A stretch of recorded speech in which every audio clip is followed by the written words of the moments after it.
তো guys good morning সকলকে। আজকে সকাল সকাল উঠে বললাম না, মানে 1:30 বাজে, যদিও আর করবো বলো, ডাকাত তো কেউ নেই।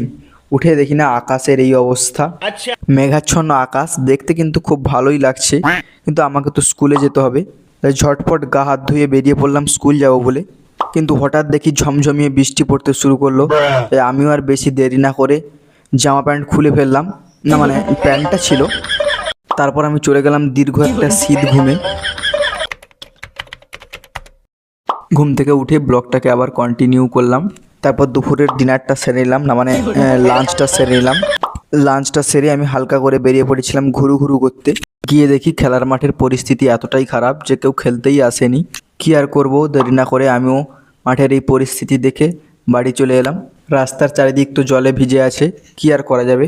বাড়িতে এসে বিছানার উপরে দেখি না